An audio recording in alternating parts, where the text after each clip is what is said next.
LPG gas subsidy রান্নার গ্যাসে ভর্তুকি 500 টাকা বাড়ানো হবে। মোদী সরকারের যুগান্তকারী পদক্ষেপ। স্কিপ না করে পুরো ভিডিওটি অবশ্যই দেখুন। চ্যানেলে নতুন হলে অবশ্যই চ্যানেলটিকে সাবস্ক্রাইব করে পাশে থাকা বেল আইকনের নোটিফিকেশনটি অন করে দিবেন এই ধরনের ভিডিওর নোটিফিকেশন সবার আগে পাওয়ার জন্য। তো চলুন বন্ধুরা, পুরো ভিডিওটি দেখে নেওয়া যাক। এলপিজি গ্যাস সাবসিডি বা রান্নার গ্যাসে ভর্তুকি নিয়ে আর কিছুদিনের মধ্যেই কোনো বড় সিদ্ধান্ত জানাতে পারে বলে মনে করেছেন অনেকে। শিওরে 2024 লোকসভা ভোট আর আসন্ন ভোটের প্রস্তুতি হিসেবে মোদী সরকার নিতে চলেছে এক দুর্দান্ত পদক্ষেপ। রান্নার গ্যাসের আকাশছোঁয়া দাম থেকে অবশেষে মুক্তি পেতে চলেছে সাধারণ মানুষ। শোনা যাচ্ছে রান্নার গ্যাসের উপর ভর্তুকি নাকি বৃদ্ধি করতে চলেছে কেন্দ্র। এখন প্রতিটি গ্যাস সিলিন্ডার পিছু 20 থেকে 30 টাকা করে ভর্তুকি দেয় সরকার। সূত্রের খবর, এবার এক ধাক্কায় 200 টাকা বাড়তে চলেছে এই ভর্তুকি। ফেব্রুয়ারি মাসেই চলতি অর্থবর্ষের বাজেট পেশ করবে কেন্দ্রীয় সরকার। অনেকের মত, তাতেই সিদ্ধান্ত নেওয়া হতে পারে রান্নার গ্যাসের ভর্তুকি বৃদ্ধি নিয়ে। কবে থেকে লাভ করবেন এই ভর্তুকি, কারাই বা পাবেন, জেনে নিন সব কিছু।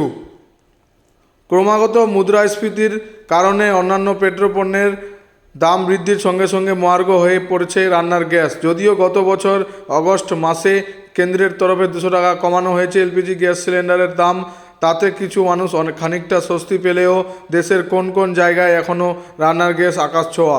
বিশেষত শহর এলাকাগুলিতে ভুগতে হচ্ছে মধ্যবিত্তদের।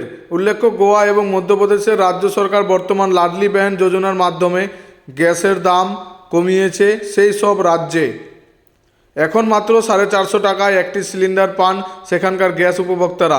এবার সমগ্র দেশবাসীকে স্বস্তি দিতে কেন্দ্রীয় সরকারের তরফে আবারও রান্নার গ্যাস নিয়ে এলো বড় সিদ্ধান্ত। সম্প্রতি সূত্র মারফত খবর মিলেছে যে কেন্দ্রীয় অর্থ মন্ত্রক কর্তৃক এলপিজি সিলিন্ডারের ভর্তুকি বাড়ানো হতে পারে, তবে এই সুবিধা কেবল উজ্জ্বলা যোজনার ব্যবহারকারীদের জন্যই। বর্তমানে দেশের 10.35 কোটি মানুষ উজ্জ্বলা যোজনার এই সুবিধা নিতে সক্ষম। উজ্জ্বলা যোজনা 2.0 এর মাধ্যমে আগামী 3 বছরে আরও 75 লক্ষ বাড়িতে এই এলপিজি গ্যাস কানেকশন দেওয়া হবে। তার ফলে উজ্জ্বলা যোজনার অন্তর্ভুক্ত মোট সুবিধাভোগীর সংখ্যা হবে 11 কোটি। এই সকল ব্যক্তিরাই পাবেন সেই বর্ধিত ভর্তুকি এর সুবিধা।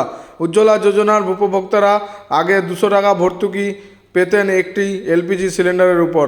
আগস্ট মাসে গ্যাসের দাম 200 টাকা কমে যাওয়ার পর অক্টোবরেই আরও 100 টাকা বৃদ্ধি করা হয় তাদের সেই ভর্তুকি। উজ্জ্বলা যোজনার মোট 9 কোটি গ্রাহক তাদের ব্যাংক অ্যাকাউন্টে 300 টাকা ভর্তুকি লাভ করেছিলেন। এরপর তাদের মনে প্রশ্ন জাগে, ভর্তুকির পরিমাণ কি বেড়ে এবার 500 টাকা করতে পারে কেন্দ্র? যদিও একথা ঠিকই, কেন্দ্রের তরফে ভর্তুকি 500 টাকা করলে উপকৃত হবেন সেই সকল নিম্নবিত্তরা। তবে কেন্দ্রের তরফে এখনও পর্যন্ত এই নিয়ে কিছু বলা হয়নি। আগামী 1 ফেব্রুয়ারি 2024 তারিখে অর্থমন্ত্রী নির্মলা সীতারামন কেন্দ্রের বাজেট পেশ করবেন সংসদে। সেখানে বিষয়টি নিয়ে যদি শেষ পর্যন্ত সম্মতি মেলে তবেই তা লাগু হবে, অন্যথায় 300 টাকায় ভর্তুকি থাকবে উজ্জ্বলা গ্রাহকদের। এদিকে আসন্ন লোকসভা নির্বাচন আর তার আগে সত্যি মানুষ এই উপকার পায়, তবে ভোটের জন্য কেন্দ্রীয় সরকারের ব্রহ্মাস্ত্র হিসেবে তা কাজ করবে, একথা আর বলার অপেক্ষা রাখে না। পুরো ভিডিওটি দেখার জন্য